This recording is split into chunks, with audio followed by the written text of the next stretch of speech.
माघ महात्म्य 7वां अध्याय। चित्रगुप्त ने उन दोनों को कर्मों की आलोचना करके दूतों से कहा कि बड़े भाई कुंडल को घोर नरक में डालो और दूसरे छोटे भाई विकुंडल को स्वर्ग ले जाओ, जहाँ उत्तम भोग है।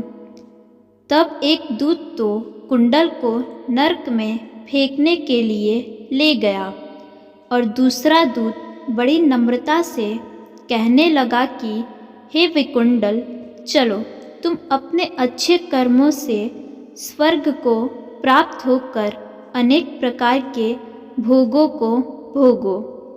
तब विकुंडल बड़े विस्मय के साथ मन में सयस धार कर दूत से कहने लगा, हे यमदूत, मेरे मन में बड़ी आशंका उत्पन्न हो गई है, अतएव मैं तुमसे कुछ पूछता हूँ।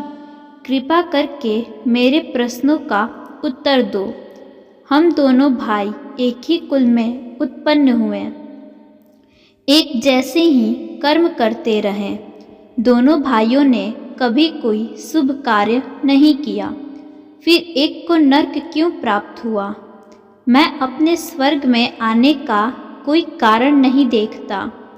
तब यमदूत कहने लगा कि हे विकुंडल, माता पिता, पुत्र पत्नी, भाई बहन से सब संबंध जन्म के कारण होते हैं और जन्म कर्म के भोगने के लिए प्राप्त होते हैं।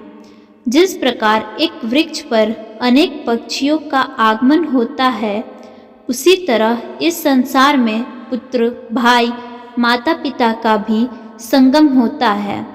इनमें से जो जैसा जैसा कर्म करता है वैसे ही फल भोगता है। तुम्हारा भाई अपने पाप कर्मों से नरक में गया, तुम अपने पुण्य कर्म के कारण स्वर्ग में जा रहे हो। तब विकुंडल ने आश्चर्य से पूछा कि मैंने तो आज जन्म कोई धर्म का कार्य नहीं किया, मेरे पुण्य सदैव पापों में ही लगा रहा। मैं अपने पुण्य के कर्म को नहीं जानता। यदि तुम मेरे कर्म को जानते हो तो कृपा करके बतलाओ। मैं सब प्राणियों को भली भांति जानता हूँ, तुम नहीं जानते। सुनो, हरिमित्र का पुत्र सुमित्र नाम का ब्राह्मण था, जिसका आश्रम यमुना नदी की दक्षिणोत्तर दिशा में था।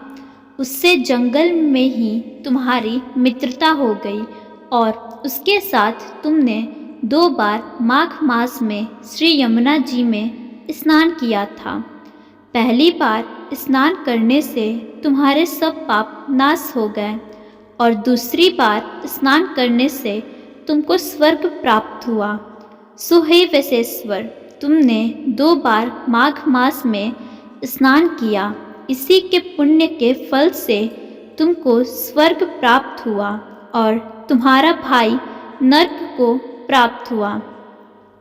दत्तात्रेय जी कहने लगे कि इस प्रकार वह भाई के दुखों से अति दुखित होकर नम्रतापूर्वक मीठे वचनों से दूतों से कहने लगा, हे दूतों, सज्जन पुरुषों के साथ 7 पग चलने से मित्रता हो जाती है और यह कल्याणकारी होती है।